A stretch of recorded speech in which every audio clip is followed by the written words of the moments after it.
السلام عليكم ورحمة الله وبركاته. الحمد لله أستعينه وأستغفره ونعوذ بالله من شرور أنفسنا من يهد الله فلا مضل له ومن يضلله فلا هادي له وأشهد أن لا إله إلا الله وحده لا شريك له وأشهد أن سيدنا وسندنا وحبيب قلوبنا أما بعد فأعوذ بالله من الشيطان الرجيم بسم الله الرحمن الرحيم فمن تاب من بعد ظلمه وأصلح فإن الله يتوب عليه إن الله غفور رحيم. وقال رسول الله صلى الله عليه وسلم إنما الأعمال بالنيات أو كما قال عليه النبي عليه الصلاة والسلام إن العلماء ورثة الأنبياء وإن الأنبياء لم يورثوا دينارا ولا درهما وإنما ورثوا العلم فمن أخذه أخذ بحظ وافر أو كما قال عليه النبي عليه الصلاة والسلام إن الله وملائكته يصلون على النبي يا أيها الذين آمنوا صلوا عليه وسلموا تسليما اللهم صل على مولانا محمد وعلى آل سيدنا مولانا محمد محبت সাথে বলি اللهم صل على مولانا محمد وعلى آل سيدنا مولانا محمد আমরা সবাই গুনাহগার গো নবী আপনায় চিনলাম না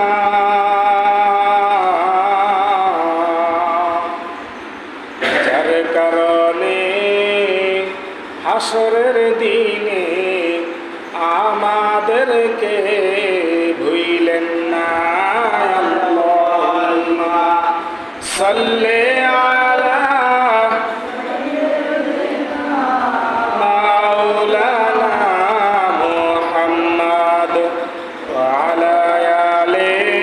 سيدنا مولانا محمد بلغ العلا بكماله كشف الدجى بجماله حسنت جميع خصاله صلوا عليه وآله سلموا يا كموعل صلوا على صدري الأمين مصطفى ما جعلنا رحمة للعالمين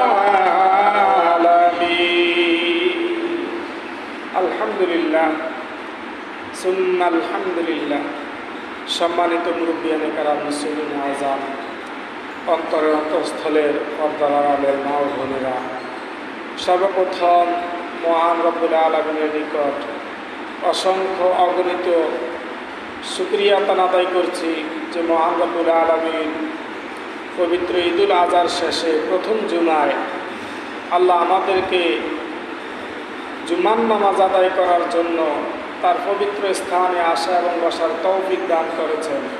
এই জন্য সকলে অন্তরের অন্তঃস্থল থেকে মাওলা পাকের শুকরিয়া আদায় করি, বলি আলহামদুলিল্লাহ।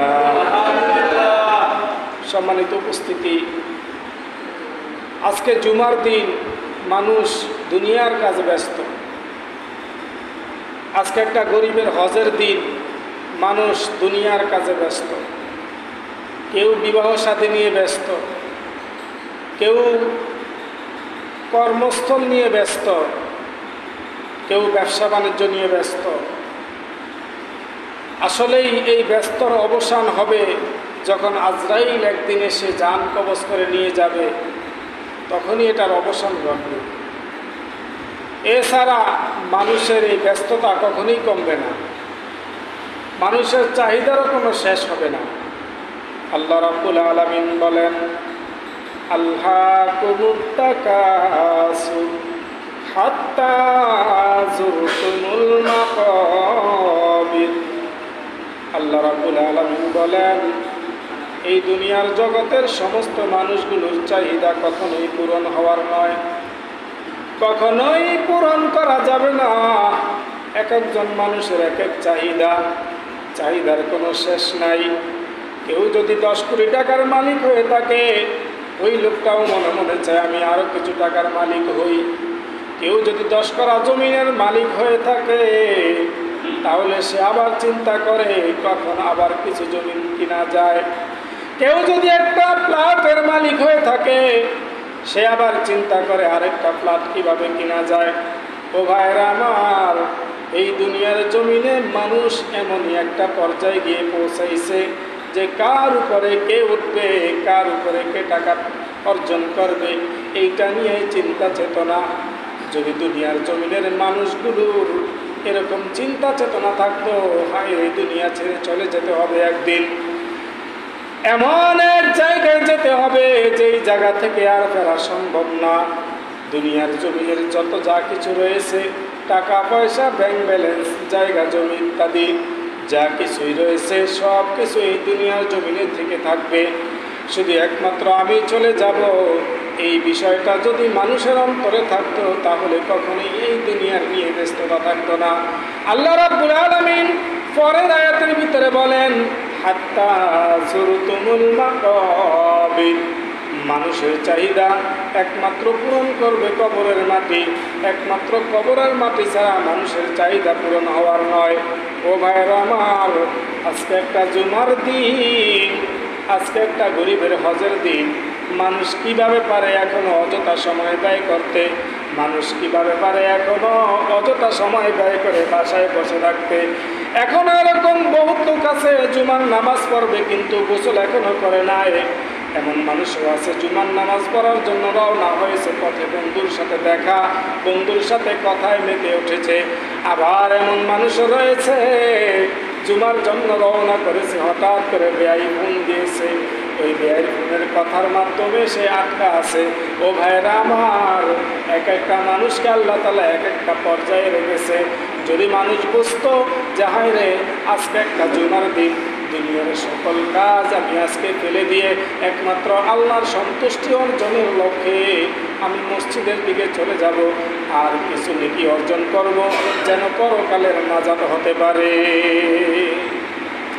কিন্তু সেই চিন্তা ভাবনা মানুষের ভিতরে নাই। আল্লাহ রাব্বুল আলামিন বলেন সূরা মায়েদার 39 নম্বর আয়াত, আল্লাহ বলতেছেন, ফামান তাবা মিন বাদি যুলমিহি ওয়া আসলাহা ফাইন্নাল্লাহা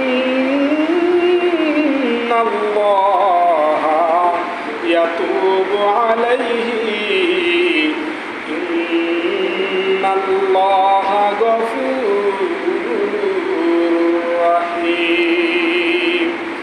আমার আল্লাহ বলেন, অন্যায় করার পরও যে ব্যক্তি তওবা করে, অপরাধ করার পরও যে ব্যক্তি তওবা করে এবং সংশোধিত হয়, নিশ্চয়ই আল্লাহ পাক রব্বুল আলামিন তার তওবাকে কবুল করিয়া নেন।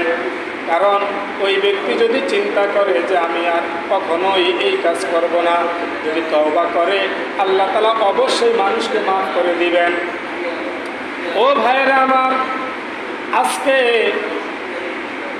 জিল হজের মাসের প্রায় শেষ লগ্নে। ও ভাইরা আমার, যদি আজকে সামর্থ্য থাকতো তাহলে হজ করতে যেতাম। আজকে সামর্থ্য থাকলে নবীর রওজা দেখে আসতাম, কিন্তু নবীর রওজা দেখতে পারলাম না, হজও করতে পারলাম না।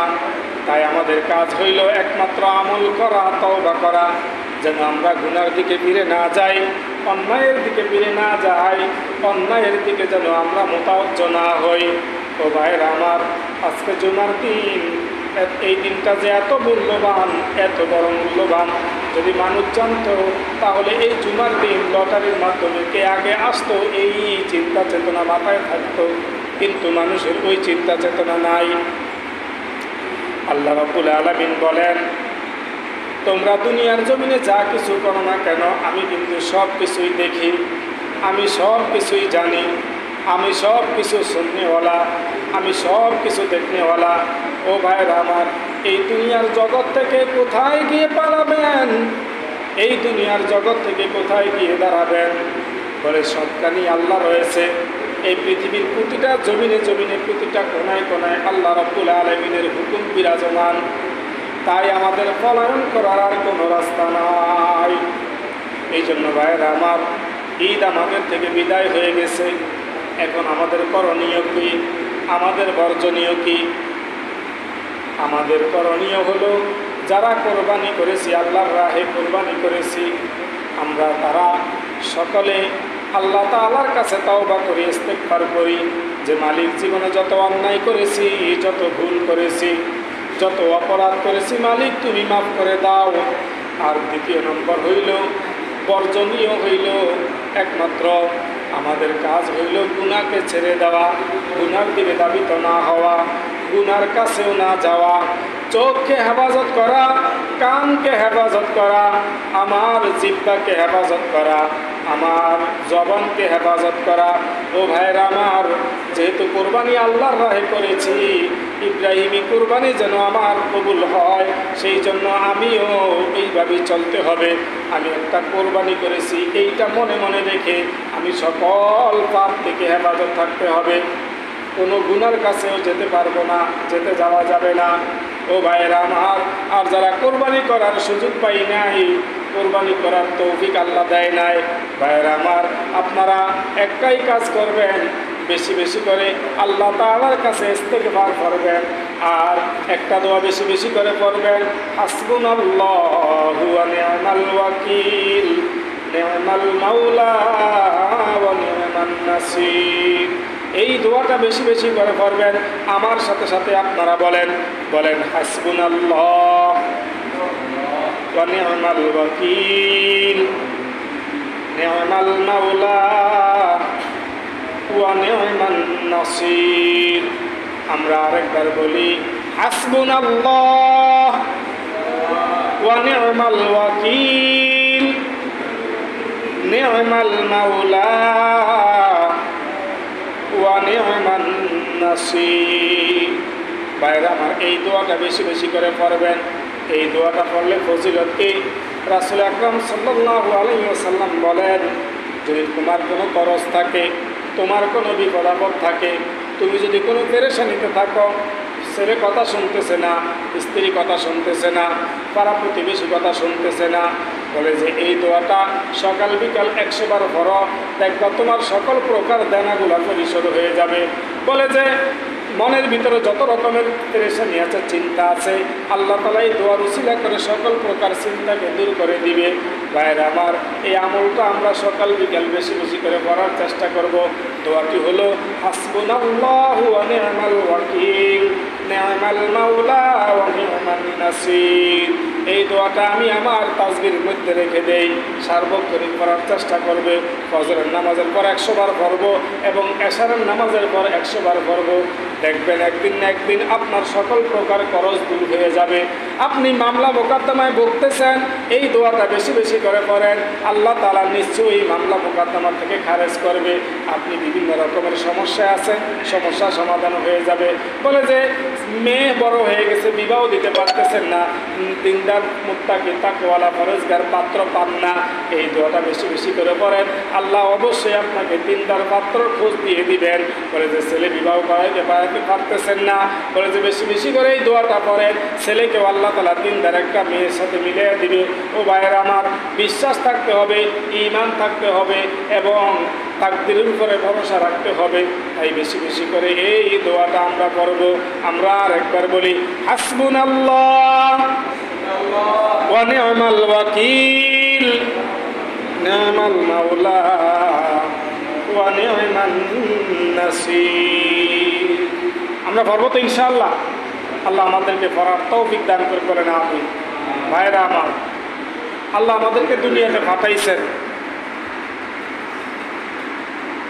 আমরা নিজের কর্ম করব, কিন্তু তার আগে আমরা আখিরাতের কর্ম করতে হবে। বলেন, তার আগে কি করতে হবে? আখিরাতের কর্ম করিয়া যাইতে হবে।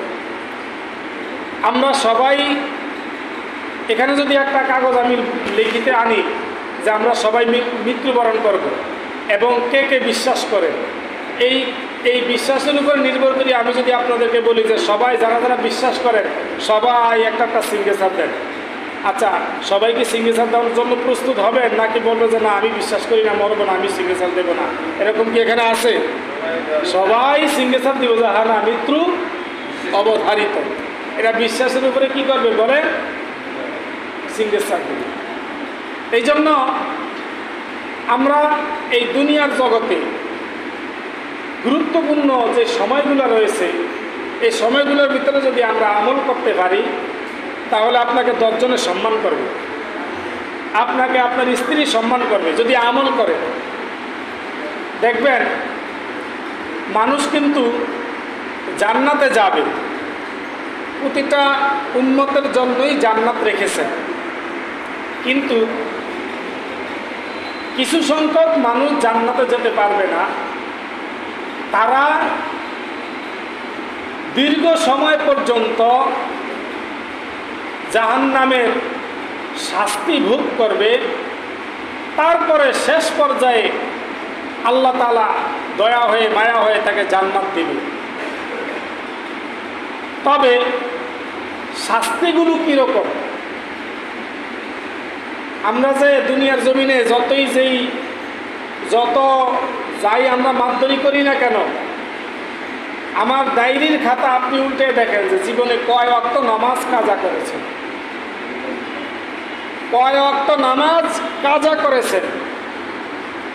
হাদিসের ফাঁকে আল্লাহ নবী সাল্লাল্লাহু আলাইহি সাল্লাম বলেন, কোনো ব্যক্তি যদি 1 ওয়াক্ত নামাজ, বলেন কয় ওয়াক্ত? 1 ওয়াক্ত। আমার সাথে অনেকে বলে না, বলেন কয় ওয়াক্ত?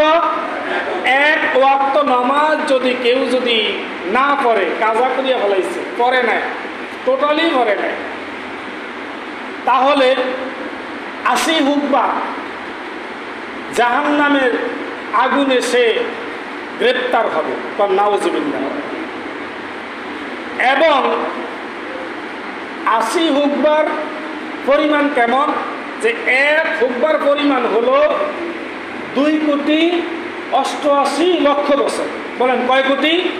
2,88,00,000 বছর 1 হুকবার পরিমাণ। তাহলে এইরকম 80 হুকবা ওই ব্যক্তি জাহান্নামে জ্বলবে যে টোটালে নামাজ পড়ে না। কিন্তু যদি ওই ব্যক্তি নামাজটা পরে কাজা করিয়া পড়ছে, বলেন নামাজটা পরে কি করিয়া পড়ছে? কাজা করিয়া পড়ছে। যেমন মনে করেন আসরের নামাজ আমার কাজা হয়ে গেছে, আমি মাগরিবের নামাজ পড়িয়া তারপরে আমি কাজা নামাজটা আদায় করলাম আসরেরটা, যেহেতু কাজে কামে ব্যস্ত ছিলাম।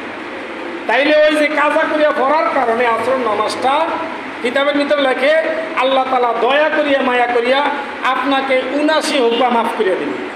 বলেন কয় হুব্বা? ৭৯ হুব্বা মাফ করিয়া দিবে, আর ১ হুব্বা রাখবে। তো ১ হুব্বার পরিমাণ কত? ২,৮৮,০০,০০০ বছর। তার মানে বোঝা গেল কাজা করিয়া নামাজটা পড়লেও কিন্তু আপনি ১ হুব্বার পরিমাণে জাহান্নামে জ্বলতেই। বলে হুজুর কেন? আমি তো পড়ছি নামাজটা। এটা এই জন্য আপনাকে শাস্তি দেওয়া হবে। কেন? টাইম মোতাবেক আপনি নামাজটা করেননি, ঐক্য সিনিয়া নামাজটা কেন করেননি, গুরুত্ব সহকারে কেন আপনি নামাজটা করেননি। কিতাবের মধ্যে আসছে আল্লাহ নবী সাল্লাল্লাহু আলাইহি ওয়াসাল্লাম একদিন জিহাদের ময়দান থেকে মদিনার দিকে ফিরতেছিলেন। হঠাৎ করে একদিন এরকমভাবে রাস্তায় একটু ঘুমিয়ে গেছে।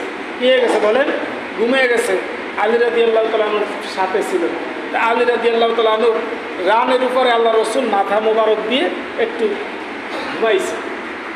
তো ঘুমানোর পরে এখন আসরের প্রায় ওক্ত শেষ, মাগরিব কাছাকাছি, কিন্তু আলী রাদিয়াল্লাহু তাআলা আনহু আল্লাহ রসুলকে জাগাইতেছে না, বুঝতেছে না, বলেন জাগাইতেছে না।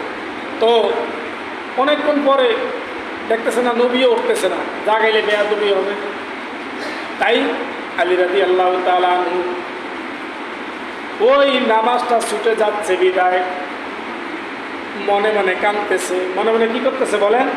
কাঁদতেছে।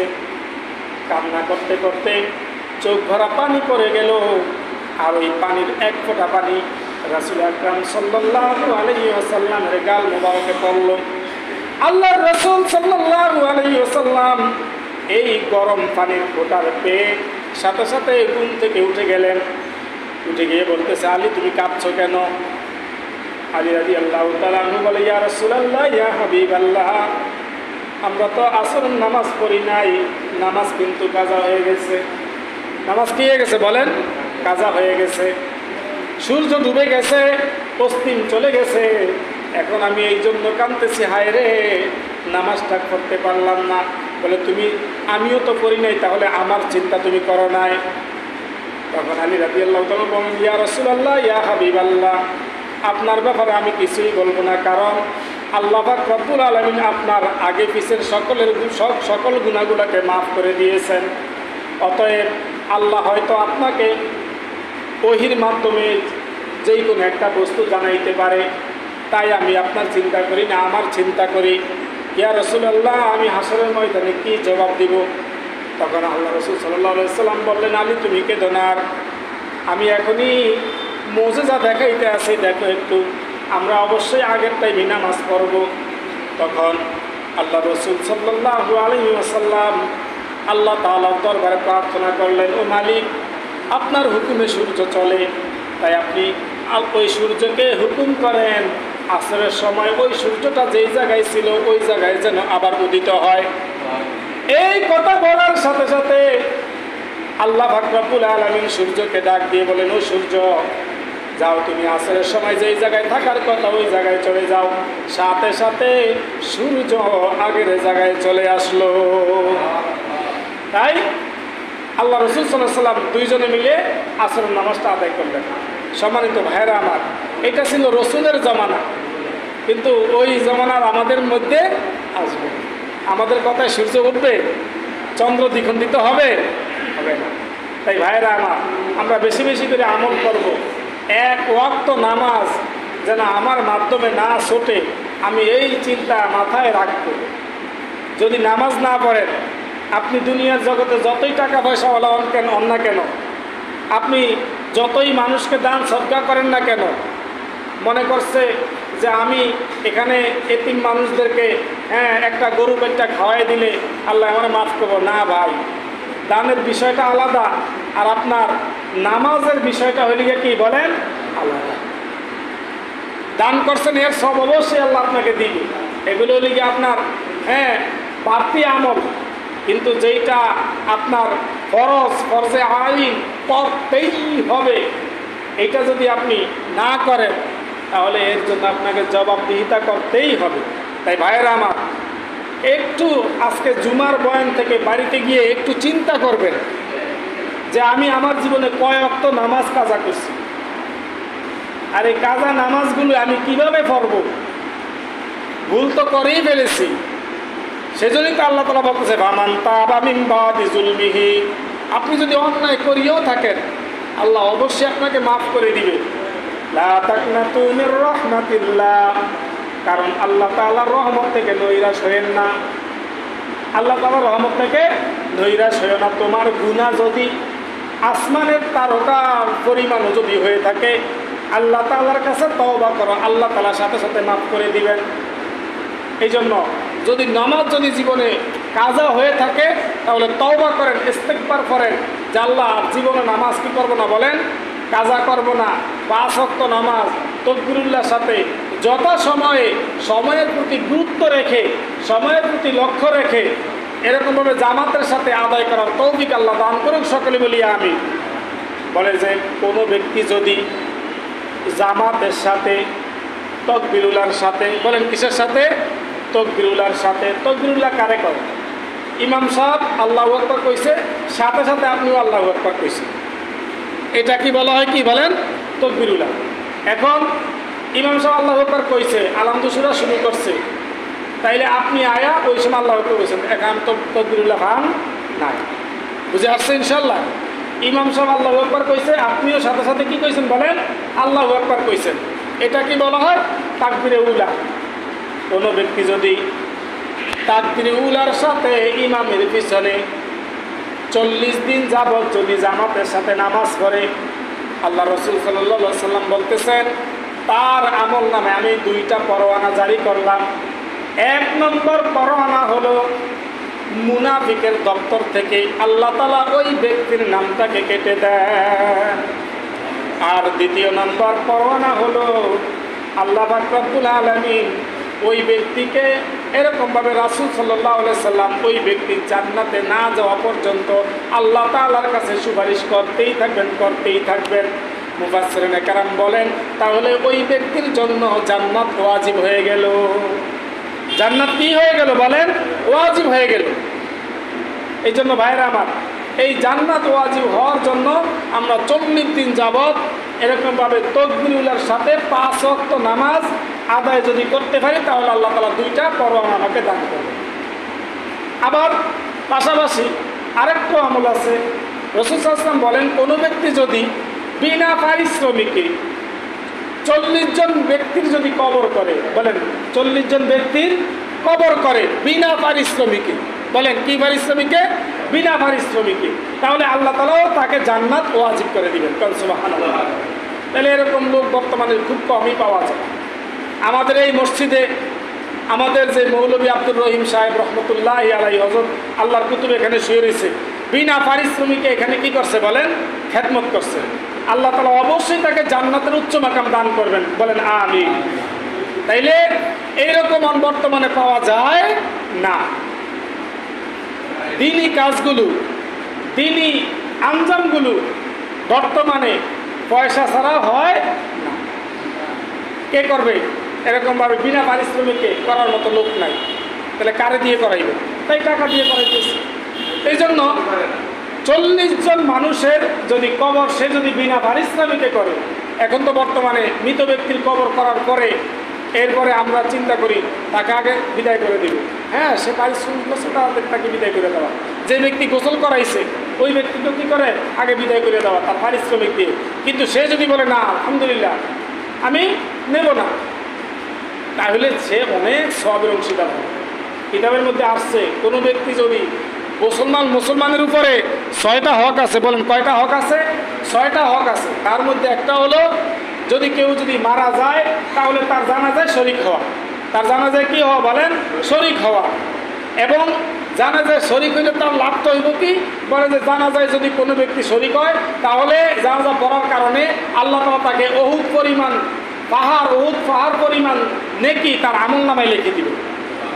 এবং আরেকটা দিবেন কি, বলে যে ওই ব্যক্তি জানাজা পড়ার পরে যদি এরকমভাবে মৃত ব্যক্তিকে যদি কি করে মাটি দেয় তাহলে আল্লাহ পাক রব্বুল আলামিন এরকমভাবে উহুদ পাহাড় পরিমাণ তাকে নেকি দান করবে। তার মানে 2 কেরাত সওয়াব তাকে দান করবে। আর এক কিরাতের পরিমাণ হইল অহুদ পাহাড় পরিমাণ। এই জন্য ভাইয়েরা আমার, এই হকটা আমরা কি করব বলেন, আদায় করব। এই জন্য ভাই, আমাদের কাছ থেকে ঈদ অতিবাহিত হয়ে গেছে, আমরা যারা কোরবানি করেছি, আমরা যারা আল্লাহর জন্য এরকমভাবে কি পশু জবাই করেছি, আমরা একটু নিজেকে নিজে একটু কন্ট্রোলে রাখি। যারা কোরবানি তো করেছি, এতগুলো টাকা খরচ করিয়া যাক, এখন থেকে আমি আল্লাহর জন্য হয়ে যাব, আল্লাহ আমার জন্য হয়ে যাব। পারি না ইনশাল্লাহ ভাই? আল্লাহ আমাদেরকে কবুল করে বলেন আমিন। সম্মানিত ভাইয়েরা আমার, আমাদের মসজিদের কেশিয়া সাহেব আপনার সিগারেটের ব্যাপারে একটা কথা বলছে সিগারেটের ব্যাপারে একটু কথা বলতে। তা আসলে ভাই এটা কি বলবো, এটা তো বলার কোনো ভাষাই নেই। এটা বলার কি নেই বলেন, ভাষাই নেই। যেই বিষয়টা নিয়ে এরকমভাবে সমাজ নষ্ট, হ্যাঁ, যেই জিনিসটা দেখলে এরকমভাবে আপনার সংসার নষ্ট, হ্যাঁ, এরকমভাবে আপনার বন্ধুবান্ধবদের কাছ থেকে ভালোবাসাটা নষ্ট, এইটা না খাওয়াই কি বলেন ভালো। এই জন্য আমরা বিড়ি সিগারেট থেকেও কি থাকবো বলেন, পৃথক থাকবো। আল্লাহ নবী সাল্লাল্লাহু আলাইহি ওয়াসাল্লাম বলেন, তোমরা 3 জিনিস খাইয়া মসজিদে প্রবেশ করো না। কয় জিনিস বলেন? 3 জিনিস। 1 নম্বর হইল পেঁয়াজ, বলেন 1 নম্বর কি? পেঁয়াজ। 2 নম্বর হইল এরকমভাবে যেই বিড়ি সিগারেটের যেই গন্ধটা আছে এই জিনিসটা। আর 3 নম্বর হইল এরকমভাবে যেই আপনার আরবিয়ান ভাষায় বলা হয় যে রসুন, আমাদের বাংলা ভাষায় বলা হয় রসুন। এই 3 বিষয়ে আমরা এরকমভাবে কি পৃথক থাকব। যদিও খাই তাহলে আমরা বাইরের থেকে এরকমভাবে মুখটা ভালো করে কী করবো বলেন, ভালো করিয়া ব্রাশ করব, মেসওয়াক করব, যাতে গন্ধ না থাকে। হাতের উপরে একটু হু দিয়ে দেখবো যে গন্ধ আসে কিনা, এরপরে মসজিদে আমরা ঢুকবো। এই বিষয়গুলো ফেরেশতারা কী করে না বলেন, পছন্দ করে না। এরপরে কেরাসিন তেলের গন্ধ, এগুলিও কী করে না বলেন, ফেরেশতারা সহ্য করতে পারে না। অনেক বাইরে আছে তেলের কারবার করতেছে, এখন জামাই লাইকে রয়েছে, এই জামাটা পাল্টে আসে, প্রয়োজনে একটু আবার একটা গোসল দেওয়ার চেষ্টা করে, তাহলে ইনশাল্লাহ মসজিদ পাক পবিত্র। বলেন মসজিদ কি? এইটা হইল গিয়া জান্নাতের একটা টুকরা। বলে কেমন? ইব্রাহিম আলাইহিস সালাম যখন কাবা শরীফ তৈরি করছে, একটা ভাতরও পড়ছে। একটা ভাতর কি আছে বলেন, পড়ছে। বাড়িওয়ালারা জিজ্ঞাসা করছে, মালিক এই ভাতরটা কী করবো? বলে এই ভাতরটা তুমি পাহাড়ের উপরে উঠা দুনিয়ার জমিনে ছাড়িয়ে দাও। তখন এই ভাতরটা দুনিয়ার জমিনে ছাড়িয়ে দিছে। বাতাসকে হুকুম করছে, যাও বাতাস এই পাহাড়কে এই পাথরটাকে টুকরো টুকরো করে পুরো পৃথিবীর জমিনে ছড়াইয়া দাও। পৃথিবীর জমিনে ছড়াইয়া দিছে। কিতাবের ভিতরে আসছে যে যেখানে যেই একটা পাথর পড়ছে সেখানেই আল্লাহ তাআলা একটা মসজিদ নির্মাণ করছে। সুবহানাল্লাহ। তাইলে বুঝতে হবে এইটাও একটা, এখানেও একটা আল্লাহ তাআলার কুদরতে কি করছে বলেন, পাথর পড়ছে। তাই এটা কাবা শরীফের একটা শাখা। কাবা শরীফের একটা কি বলেন, শাখা। এটার ভিতরে যদি আমরা এরকমভাবে গন্ধ জাতীয় বিষয় যদি নিয়ে যদি আমরা মসজিদে আসি, পরশুদিন আমি এসারে একজন লোকের পাশে দাঁড়াইছিলাম। তো হে যে সুবহান রাব্বিল আযীম কয় মানে রুকুতে লাগে, যখন এর মুখের থেকে মানে কি জানি বের হইতেছে। আমার এমনি খালি পেট ছিল, পরে মানে বমি বমি ভাব হয়ে পড়ছে। তো ভাই আপনার কারণে যদি অন্য মানুষের যদি ক্ষতি হয় তাহলে এটা না খাওয়াই কি ভালো। আপনি খান, এটা ব্যক্তিগত ব্যাপার, ক্যান্সারে ভুগলে আপনি ভুগবেন, কিন্তু এই আল্লাহর ঘর মসজিদে তো মানে একটু কি একটু পাক পবিত্র হয়ে আসতে হবে। পারি না ইনশাল্লাহ ভাই? যারা বিড়ি সিগারেট খাই এরা না খাইলে কি হয়? আপনি একটু খেয়াল করে দেখেন, বিড়ি সিগারেটে আপনার কত টাকা যায়। এই টাকাটা আপনি একটা ব্যাংকে যোগান, দেখবেন আপনার ছোট্ট মায়াটা 2টা কানের দুল বানানোর টাকা হয়ে গেছে। হইব কি হইব না বলেন? এই জন্য আমরা একটু সচেতন হইলে সব কিছু ওকে। আল্লাহ আমাদের সবাইকে এই বিষয়গুলো বোঝার তৌফিক দান করে, বলেন আমিন। ওয়া আখিরি দাওয়ানা আলহামদুলিল্লাহি রাব্বিল আলামিন। যারা সুন্নত করি নাই এরা 4 রাকাত কবলার জুমা সুন্নত নামাজ পড়েন ইনশাআল্লাহ।